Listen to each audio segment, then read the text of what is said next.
Hello, today we're going to be doing a French plait and Dutch plait tutorial. So this has been requested by my friend Chelsea. I spoke about her in my last video about her singing page on Facebook. So if you haven't already, go give that a follow, because if you are not following it, you are missing out, I'll tell you. So I'll put a link in the description, go give that a follow. Okay. Don't get too good at this though, Chelsea, because I quite like doing people's plaits, so I want to still do your plaits sometimes, so don't get too good. So here we go. I'm going to do French on one side, Dutch on the other side. Before we get started, I'm going to give you the quick tips how to do your plaits to make them perfect. We're going to try and make this video nice and quick, snap, snap, snap, so that you can learn it nice and quickly. So number one, you're going to want dirty hair. Really, you don't want freshly cleaned hair because it's just going to slip out. So my hair is pretty grim today, so that is why, so deal with it. Number two, you want to hold your hair nice and close to your head as you're doing the plaits. If you hold it out here, that's when you're going to get the nice big baggy bits and it's just going to be drooping off your head. We don't want that. Number three, you're going to want to take it in the direction you want the plait to go. So for example, if you're holding it down here, your plait is going to come round here. Fine if that's how you want it. I like it to come straight up, so I like to hold mine right up here. Your arms are going to ache. Loads of people always say to me, Cora, how do you do that? My arms always really ache. Mine do too. Got to do loads of arm workouts. I do with my students every week. We do an arm workout. They're not allowed to drop their arms for the whole song. So if you're one of those students, you're welcome. Getting you ready for doing your plaits. Just I'm such a nice person, me. You want to make sure as you're doing your plait that the whole bit is not getting tangled down the bottom, especially if you've got long hair. Mine likes to kind of do another plait by itself down the bottom, so you've got to make sure you're keeping that out.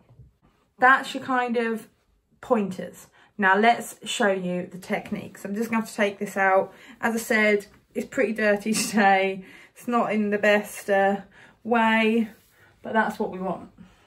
Nice and dirty. Okay, so first thing, I'm doing a middle parting, so I'm going to do that. Are you ready? 3, 2, 1. If only it was that easy, because I tell you, I don't even think that's in the middle, but we're going with it. I'm the worst person at doing parting, so I ain't gonna give no advice on that. You're gonna want to take one side, put it into a little bunch, so it's out of your way when you're doing your plait. Now, disclaimer for you all, I'm not a hairdresser. This is how I do it. Might not be the right way.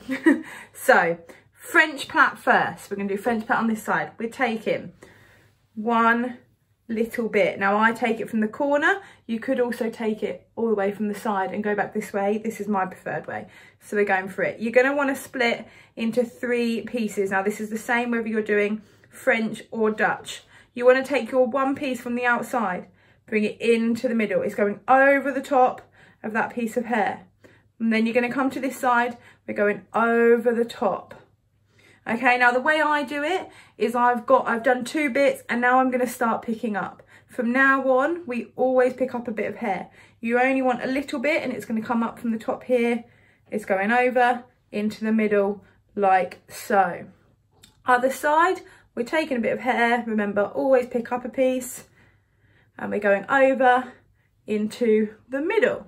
And again, so on, all the way down. Now make sure as you go, the way I do it is I take little bits to begin with and then I take slightly more hair as we go down. So here we go. Keep that going. Okay, so we are halfway down the head. I'm just up the top here now. And now this is something I normally like to do is stop there and tie it, make sure it gets nice and tight to the head if you're going for that approach, and then you can have either this bit down or tie it up into a ponytail. That's something I like to go for quite often. If you know me, you know that's a go-to style for me. Now we are going to carry on going down the head. I'm going to try and show you from the back, but to be honest, I don't know how well you're going to be able to see it because the hair kind of gets in the way, but let's give it a go. So you're going to want to take another piece of hair and go down. Now this is when, oh, I just hit the light, good one. This is when you're going to really want to think about holding it close to the head as you go. making sure that you're keeping the bits of hair nice and flat as they come over, and bring it around. Keep it going.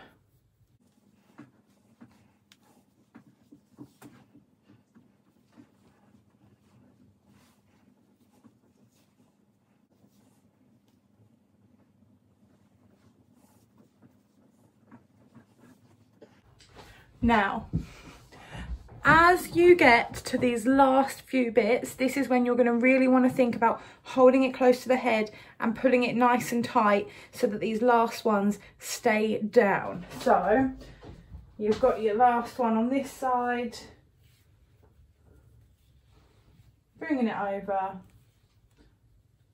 keeping it tight and down, and my last bit,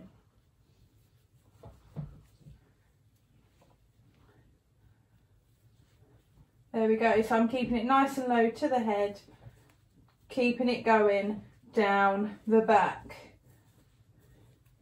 Now, after I've done a few here, obviously not picking up hair anymore, making sure it's not doing a plait down the bottom, I'm then going to spin round and I'm going to bring it round the front. Now, you want to make sure here that you know which piece is your next piece to go over.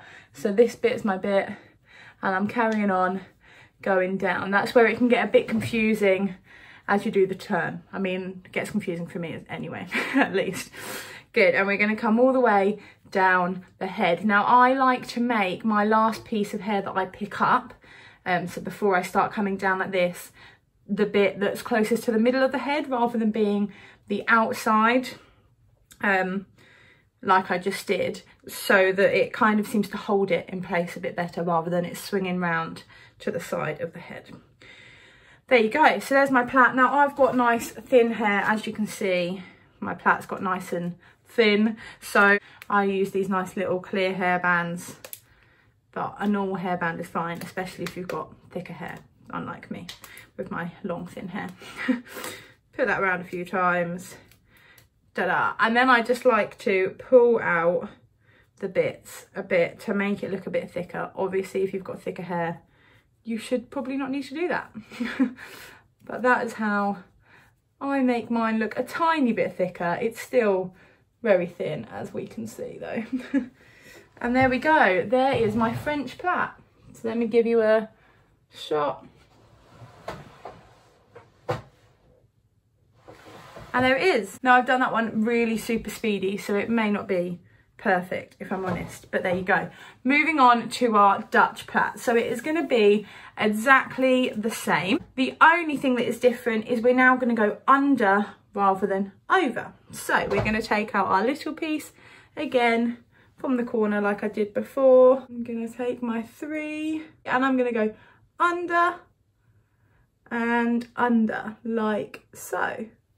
Okay, so I've done my first 2. I'm then going to pick up my next little bit and I'm going to go under again. I pick up my next piece and I go under. So we're going to continue that all the way down the head, exactly the same as this one. We're just going under. Off you go. Let's see if we can get a shot from behind.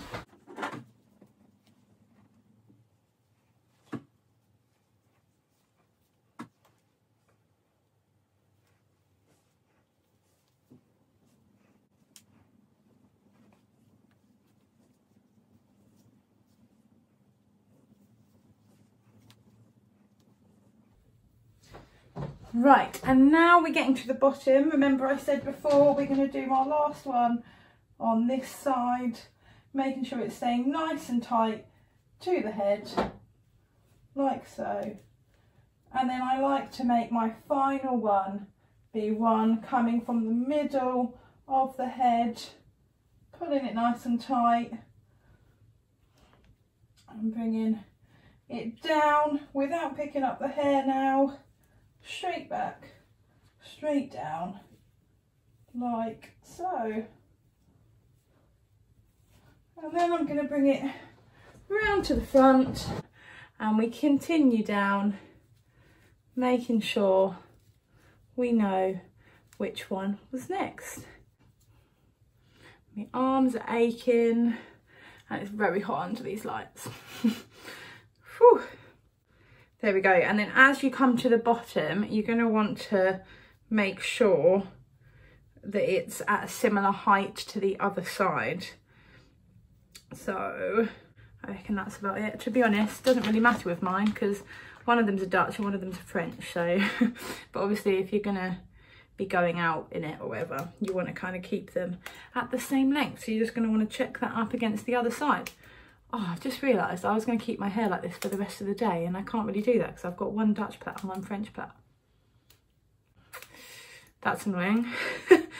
I'll redo one of them. There we go. So that is my Dutch plait done. I am a fan of the Dutch plaits these days. So let me just give you a view. There you go. All the way around. Ta-da! I feel like I'm better at Dutch these days. My French is kind of a bit shabby at the bottom there today. But there you go. French plait, Dutch plait. Done. So just to remember the top tips, dirty hair is always better. Hold it close to the head, otherwise you're going to get your baggy bits here. You're going to want to guide it in the right direction, so don't guide it down this way. Avoid the tangle at the bottom like I almost got when I was doing my French one. Just need to make sure that it's not tangling. And pull it out at the end if you've got thin hair. So I'd pull out these ones. And if I was doing a Dutch, I'd actually pull out the bits actually on the head a bit as well. So up here, I'm just going to give it a pull out. Makes it look a bit thicker. Obviously, if you've got thicker hair, you're probably not going to need to do that quite so much. That's a bit better. I mean, I didn't really do much there, but you know what I mean. I could have pulled it out a bit more. I don't want to make it all loose. Done. Hope you enjoyed. Hope you've got some lovely plaits now. And I will see you all very soon. I'm going to go redo my French into a Dutch. Bye. I think that's going to be my new ending.